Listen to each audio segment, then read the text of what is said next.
Well, we weren't devastated because we knew we were going on with Sid.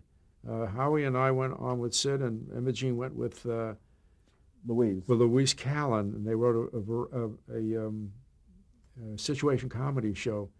And we stayed with Sid, and other wonderful writers came along on board. That's when we got Larry Gelbart and Aaron Rubin and Phil Sharp, and I'm missing some writers, and Gary Belkin and Sheldon Keller, and I'm missing some, I'm sure. And Danny and Doc Simon.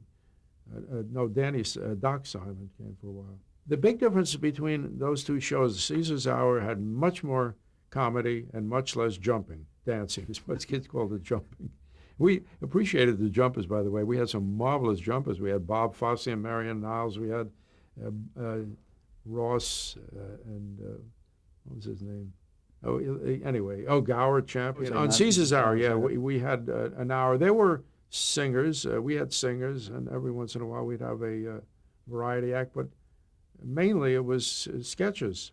It was a different kind of a show. It was more satisfying to perform in because we had more to do.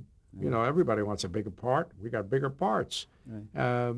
And some of the stuff we did was absolutely wonderful. Some of it, you know, sometimes brevity is the soul of wit, and some sketches went on a little longer than they should have, but some sketches needed that time to develop, and we had some wonderful takeoffs of the Defenders, you know, the courtroom dramas, and they were just wonderful shows. I was a writer without portfolio, but I did learn to write by being with those wonderful writers that each one had his own style and his own kind of humor, and I absorbed a lot of it.